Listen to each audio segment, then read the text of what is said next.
Hello my favorite people, today we're going to be checking out William the Conqueror. You can imagine my surprise whenever yesterday I found out that Britain at one point had been conquered by England. What? No, England had been conquered by the French, and it was under the rule of a guy named William. We were talking about language somehow in the 100 Facts video that I did yesterday, and we were discussing language and how English is derived from Germanic ancestry and all that kind of stuff. And at one point, everyone in England was speaking French. And I was like, wait a minute, how the heck? Because again, whenever you think of England, you think of basically like the top dogs throughout history, whether that's a good thing or a bad thing. England, in my mind anyway, is always regarded as like kind of the creators of just modern day everything. So to find out that it was actually the French people who at some point were able to come in and invade and just like take over, I was like, whoa, we need to react to that. So that's why we're reacting to William the Conqueror today. Before we get into the video, there are some things that were in the comment section that I wanted to address. I got a lot of comments basically like saying, oh, if you hate the UK so much, why are you reacting to them? If you don't like Britain, why are you so interested? One minute you're dogging us, the next like you're praising us. It's confusing. Well, here I am addressing that. Ooh. Who's texting me at 7 in the morning? So first of all, the idea that to love something or enjoy something or just like something, you have to blindly like follow it is just, it's not a good way of thinking in my opinion. I can love the UK but also have criticisms. Just like I love my family, but if they do something that I don't agree with, I can call it out. I love America, but that doesn't mean that I have to accept or be proud of our history. You know, we were literally founded on the backs of indigenous people and slavery. That's not a good thing in my opinion, and it's just not arguable. So I don't understand why so many people get like tickled whenever I bring up that Britain, in a way, or England, or the monarchs, the old monarchies, basically invented and like further implemented colonialism, imperialism, and racism, classism. It's just like a fact. It's not something that I'm like trying to shame you guys for. It's just like that is a part of your history, that is in a way a part of your culture, and it's something I disagree with. Now, just because I have my criticisms doesn't mean that I respect or love you any less. It's just whenever there's things that need to be spoken about in those spaces, I definitely want to talk about them, because it's not something that you just want to forget or not acknowledge just because it makes you feel uncomfortable. So I just don't like this idea that's going on in my comment section that, oh, Favour doesn't actually like the UK, she hates us, she despises us. No, it's just when it comes to classism, racism, imperialism, things that, yes, are a part of y'all's history, I don't agree with those things. That doesn't mean that I'd like you, though, any less. So I just wanted to clear that up. Now that that's out of the way, though, let's get right into this William the Conqueror. Like, that is a big name to, like, all of a sudden hold. You know, you get some weird names like the One-Legged King or, you know, stuff like that. If you're being called the Conqueror, you did something, like, insane. Let's see. The French conquering England. Who would have thought?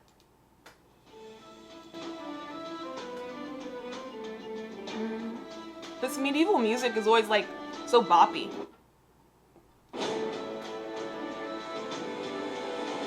There's castles in France, right? Probably. Versailles. Well, thanks for joining us here on France 24 for France in Focus. This week, we've headed north to Calvados in Normandy for a special program about the first Norman King of England, William the Conqueror.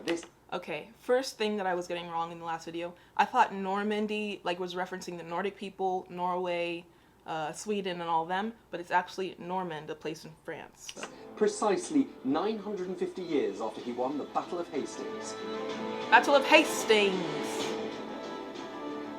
His life began here at the Château de Falaise, a castle which has changed beyond all recognition in the centuries following his birth.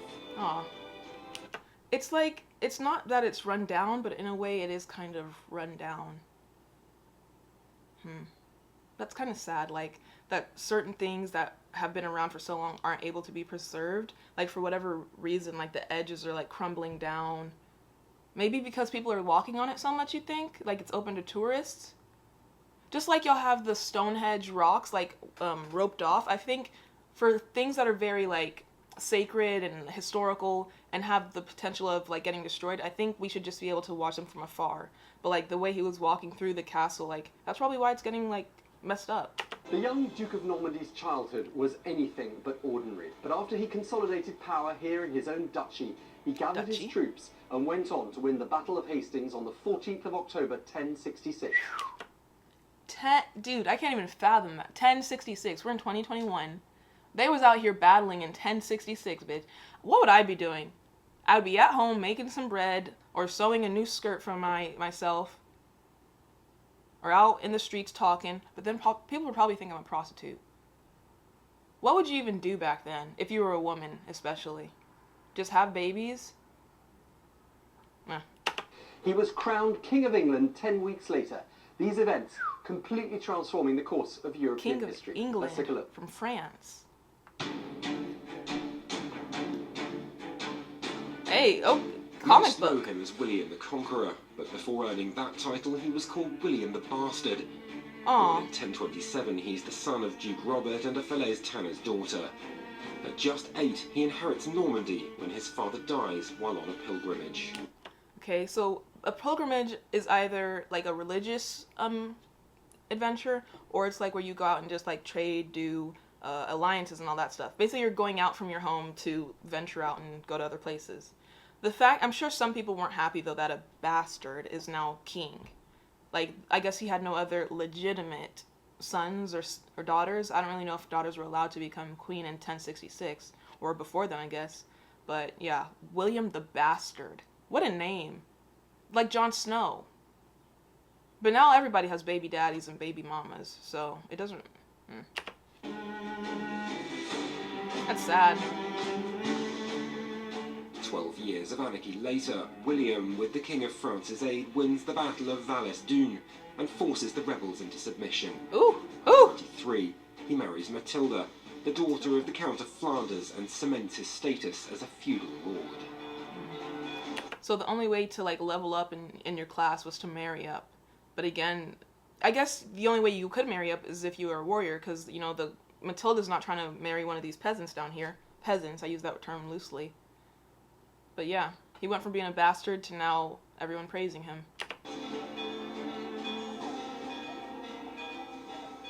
Does that mean Matilda became the queen? Hold on. Okay, yeah, she'd be the queen, right? If just like Queen Elizabeth. Wait, no. Because Queen Elizabeth is the queen, obviously now. But Prince Charles, her husband, was just a prince. So I guess she wouldn't be a queen. January 1066. His cousin Edward the Confessor, King of England, dies with no successor. We got one bastard, we got one confessor. That's sad. This whole family line is just... They got bad names. William believes the right should be his, but the Anglo-Saxon nobility has other ideas. They put their own champion, Harold Godwin, on the throne, just 2 years after he'd sworn fealty to William in Normandy. Yeah, no. That's betrayal. You basically back then, from like all the medieval and like shows like that I've watched, when you get on your knee and like do the whole dubbing thing with the swords and all that, it's kind of like a marriage unity. Like, it's very important, very deep. Like, that's a soul tie in a way. So now for the guy to just betray William the Bastard, not the Conqueror yet, but that would be gut-wrenching. And for your own subjects or people to like go along with it, that's messed up. At that point, I'd feel like just out of place, like no one respects me, this isn't my home, you know? Let's see how he turns around though, because he doesn't strike me as a guy who just lets his circumstances subdue him. The insult can't be forgiven, and the Norman Murder noble spree? arms his fleet, taking 8,000 men across the Channel to conquer the kingdom. Oh yeah, okay, well, yeah.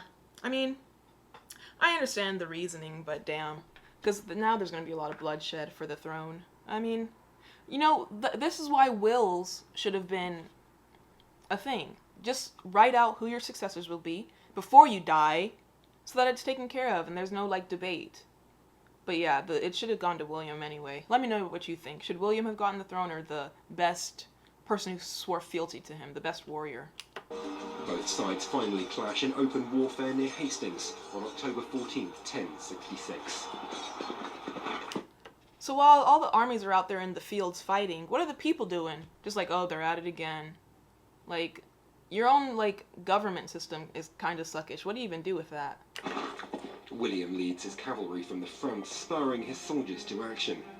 During the battle, Harold takes an arrow to the eye and dies. 2 months later, the Normans are in London, and on Christmas Day, William's crowned in Westminster Abbey. Ooh! Westminster Abbey. No. I wasn't at Westminster. I visited Kensington and Buckingham, but I don't think I ever went to Westminster. Oh, this is what I mean though whenever I talk about like Britain and its history and all that stuff. Like that is so special. The fact that you can literally just be outside the walls, and if time machines or time travel was a thing, just travel a few hundred centuries or decades, whatever. I don't really care about the details. But if you just go back in time and walk inside, 1 minute you're on vacation in England, the next you're watching William being crowned. Like that's just so cool in my mind. I don't know. That's just like a really cool thing. It's just the beginning of the invasion of England. William begins installing trusted allies to positions of power, erects castles, and bloodily suppresses any revolt. Bloodily suppresses any revolt from the people. So then I guess the people did want the other guy who got shot in the eye. By the end of the 1070s, his power's untrammeled.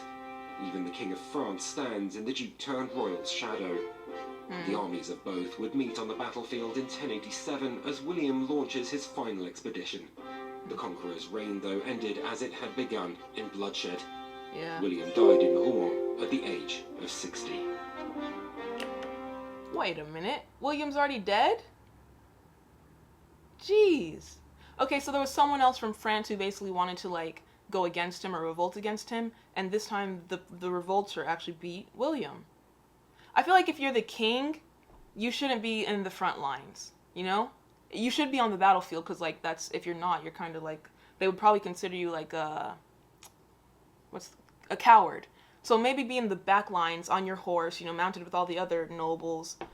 But I guess he was the conqueror, so he wants to fight. But look, it was the end of him at 60. It did seem like he got to the throne, though, very young, so he probably reigned for a while.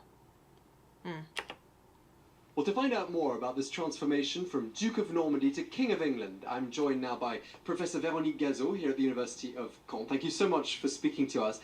Could you just start by... He said, Caen. French is beautiful. ...by telling me, what's the significance of where we are now to the story of William the Conqueror? Caen wasn't a city when William was born in 1027. He took control of Normandy in 1035, transforming it from a market town into a capital, by first building this castle, where we're at now, which was important for defense. Look at the curves and everything. It would be interesting to, like, check out the Romans and see, you know, because they created the arches, they created the wheel and all that stuff. But in, like, 1030, you're able to figure out how to build, like, a curved room, build a window, and not just, like, a square. There's, like, it's a circle and like a keyhole thing. Wow. Very innovative. And, you know, they didn't have the tools that we have today, so it was probably all by hand. You know, they had to make the, like, cement and stuff by hand. Which is really cool. The bridges, they probably have a moat going around. The strategy put into it. It's very nice. He also built 2 abbeys, Saint-Étienne, where he's buried, and the Trinity Abbey, which was built and operated with his wife Matilda. Okay, there's Matilda again. I guess an abbey is basically like a church.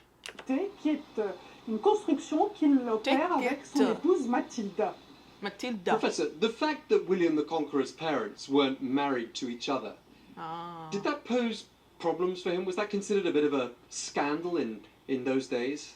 No, back in the 11th century it wasn't scandalous to be unmarried, but at the same time to have a child or children. It was in the 12th century that the church imposed Christian marriages and canon law, making children of unwed parents illegitimate. There goes the church, ruining everything, as they always do. I'm a Christian, so I can say that.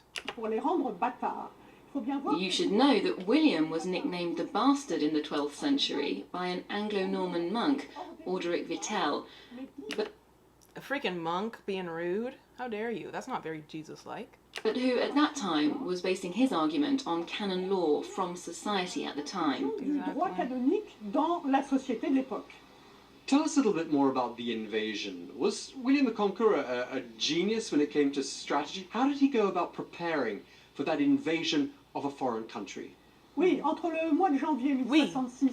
Yes, between January 1066 and the invasion of Pevensey Bay near Hastings in October 1066, William spent a lot of time preparing for battle.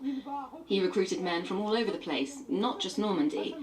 He prepared horses, gathered supplies like hay for the animals, food for the men, wine barrels, for example. Several thousand men and 700 horses crossed the channel in the end. It was quite a remarkably well-organised operation. Alright, so he was a pretty good warrior. Alright, also, one thing I noticed, her name is Veronique, or Veronique. So basically like the French version of Veronica, but with a Q and E at the end. And where did Veronica even come from? It sounds very Italian, but it's like an American common name here. But anyways, yeah, that was William the Conqueror. Hope you enjoyed the video. If you did, give it a like. Bye!